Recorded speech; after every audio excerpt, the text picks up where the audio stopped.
हमारी आज़ादी वाले दिन हमें आज़ादी मनाने दें, हमारे बच्चे वो जो बाजे बजाते हैं उनको बाजे बजाने दें। आप अपना बाजा जो है ना वो बंद करके उस दिन घर पे ना अंदर रखें। हकीकी आज़ादी हासिल करने के लिए वो हर रोज़ सड़कों पर निकलते हैं। ऐसे मैंने पहले भी बताया ना, वो बिग इवेंट्स का इंतज़ार करते हैं जिस दिन अवाम ने वैसे भी अपने हक के लिए निकलना होता है। इनका दिल करता होता है 2-4-5 लोगों के साथ हम भी फोटो सेशन करा ले। वो सिर्फ फोटो सेशन के आदी लोग हैं ना, तो वो निकल जाते हैं और वहाँ पे खड़े होकर उन 5-6 लोगों के साथ कहते हैं खान को रिहा करो, खान को रिहा करो। वो अपना काम बीच में कर रहे हैं। तो खान को रिहा करो के लिए ना इनसे कहें अब ये वाले हथकंडे छोड़ें।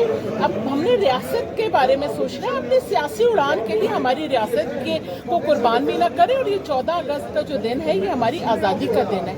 इस दिन हमें अपनी आज़ादी का दिन को मनाने दें और हर जो शख्स है वो अपनी जो ज़िंदगी का फैसला खुद करता है ना, तो इनके ये फैसला होता है कि जी चलो खान को रिहा करो। भाई खान को रिहा करो तो जाओ रियाला जेल में उसके पास चले जाओ, उसके साथ मिलकर कुर्बानियाँ दो जेल के अंदर बैठकर। तो बाकी पाकिस्तान की सड़कों के ऊपर ये जो हमारी नौजवान नस्ल को बेरारवी का शिकार करके ये धरनों की शक्ल में हमारी आज़ादी वाले दिन हमें आज़ादी मनाने दें, हमारे बच्चे वो जो बाजे बजाते हैं उनको बाजे बजाने दें। आप अपना बाजा जो है ना वो बंद करके उस दिन घर पे ना अंदर रखें। उस दिन भी यौम कश्मीर था जी, हमारे कश्मीर के निहत्ते मुसलमानों के साथ ज्यादती हुई, वो अपने राइट्स के लिए लड़े। उस दिन वुमेन राइट्स की पामाली हुई थी यौम इस्तिसाल जो मनाया जाता है कश्मीर के भाइयों के साथ। उस दिन भी इन्होंने अपना रोना लगाया हुआ, उन्होंने अपना रट्टा लगाया हुआ जी खान को रिहा करो, खान को रिहा करो। एक बंदा बाहर नहीं निकला। खैबर पख्तूनख्वा में देखे 4-4 बंदों की रेलियाँ लेकर चौकों में से गुजर रहे हैं। बस करते हैं। मैंने पहले भी कहा ना कि लोगों के आप जो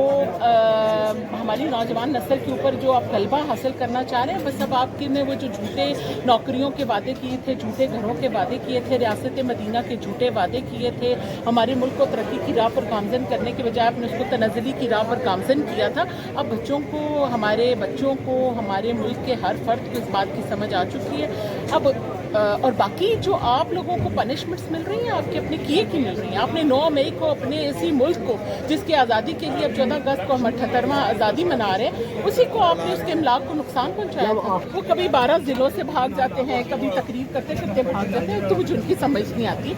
वो ये एब्सोल्युटली नॉट वाले लोग हैं ना, ये खान की तरह यू टर्न लेने वाले लोग हैं। ज़रा गंडापुर साहब जो है उन्हीं से ये पूछना पड़ेगा कि आप किस जगह चाय पीने के लिए गए थे।